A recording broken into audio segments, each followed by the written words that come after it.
hazy skies, sitting in endless traffic for hours, and your eyes burning before you've reached office. Welcome to a typical Tuesday in Delhi. And one of the biggest contributors to this toxic air is right in front of you. Vehicles. There are 87 lakh of them in Delhi and increasing at the rate of 1,800 per day. Last month, Delhi announced a new draft EV policy which makes a strong push for switching to electric cars. And the government hopes this will be a key solution to Delhi's toxic air. I'm Lavanya, and in this episode of the Climate Brief, we are breaking down what the new EV policy says and what it means for your wallet.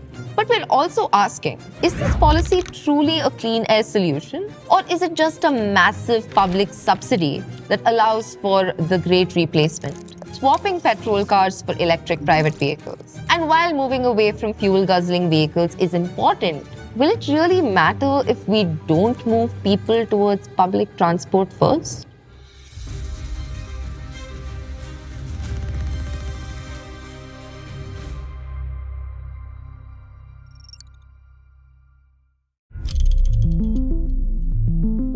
Before we get into the details, one thing you should know is this. It is a draft, not yet a law. But if passed, it will probably be the most aggressive push for electrification of vehicles in India. Also, it's not the first one for Delhi. That came in 2020. Now, to what the current policy says. Long story short, the policy sets clear deadlines for switching to EVs, offers subsidies, and structures it so that the sooner you switch, the more money you save. The most significant update is for two-wheeler users. Starting April 2028, only electric two-wheelers will be eligible for new registration. This doesn't mean your existing petrol scooter or motorcycle gets taken away, but if you're buying a new one, electric is your only option. The government is easing this transition with subsidies, with eligible users getting up to 30,000 rupees in year 1, 20,000 in year 2, and 10,000 in year 3. For three-wheelers, the deadline is a year earlier.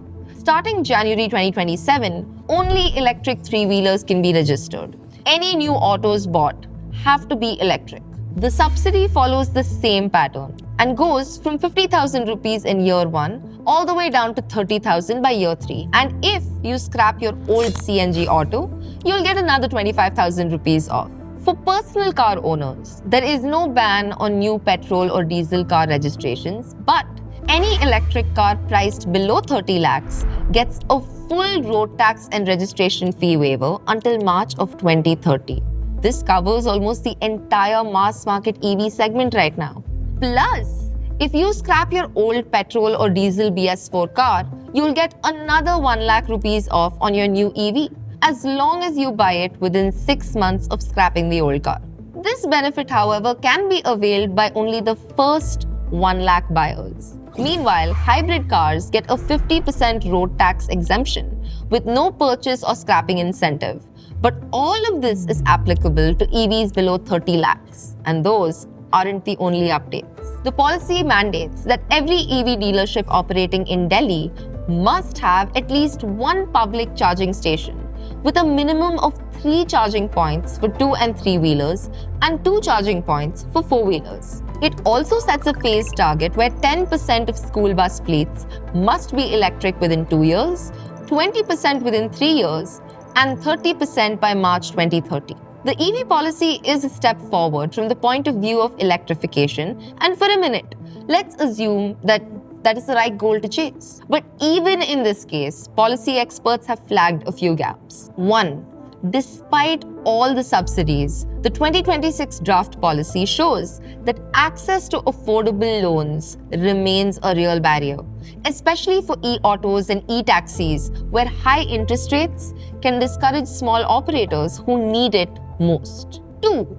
Experts have highlighted that the policy does not include any targeted incentives for the transition of medium and heavy-duty goods vehicles despite their high contribution to total emissions. Third, the new policy does not extend charging infrastructure provisions to buildings and house societies, where a lack of awareness, capital, constraints and resistance from RWAs might lead to slower adoption.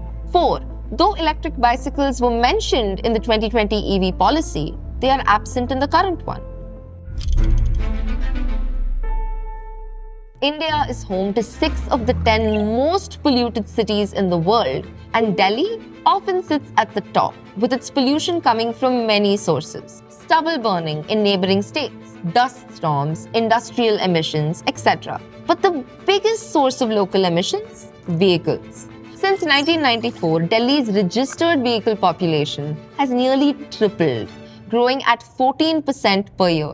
And as of March 2026, the city has 87.6 lakh registered vehicles, and the number of vehicles per 1,000 population was 522, which works out to roughly 1 vehicle for every 2 people. The result? Reports show that vehicles account for over half of PM 2.5 pollution, averaging 51 to 53% of total local emissions. Delhi has been trying to solve the pollution problem for decades, with the shift from diesel buses to CNG in the early 2000s being a highlight. That's how we've arrived at Delhi's first EV policy in 2020. The goal was ambitious. Make EVs 25% of all new vehicle registrations by 2024 and turn Delhi into the EV capital of India. The good part is that it did move the needle. Delhi today has 4.7 lakh registered EVs, making up nearly 13% of new vehicle registrations in 2025-26. But it still doesn't meet the 25% target, and hence, the bigger push in 2026 to accelerate the switch to EVs through both restrictions and stronger incentives. The policy may help in increasing the number of EVs on the roads of Delhi, but it is unlikely to shift the transport mix. How trips are distributed between metro, bus, cars, two-wheelers, cycles, and walking. If anything, the subsidies run the risk of more people buying EVs, moving them further away from public transport. So the question we are asking is, by focusing almost entirely on electrification, does the policy narrow the scope of what should be a much broader plan to fix urban mobility? The harsh reality is personal EVs alone cannot fix Delhi's pollution and congestion problem. Because if you replace 40 petrol cars with 40 electric cars, the traffic congestion stays exactly the same. Delhi adds 1,800 new personal vehicles to its roads every single day, of which over 500 are private cars. In the last decade, the proportion of trips by private vehicles has gone up from 38% to 49%, while bus trips have fallen by 20%. 6 in 10 daily trips in Delhi are under 4 kilometers. Yet, buses don't even serve most of those short trips. And the metro, despite its incredible reach, is losing ground because of poor last-mile connectivity. And studies show that high congestion traffic can increase emissions between 3 and 7 times compared to free-flowing traffic. An electric bus carrying 60 people is not just better than a diesel bus, it is infinitely better than 60 electric cars. Public transport is the real game changer and needs to be looked at as a more holistic solution. The discussion must shift to improving air quality while also addressing congestion, improving road safety, and reclaiming urban spaces for people and not just vehicles. So the question I want to leave you with, though Delhi has an EV policy, does it have a public transport policy that matches this ambition? Isn't it time to shift the conversation from moving cars to moving people? And while you think about these questions, subscribe to The Climate Brief for more food for thought.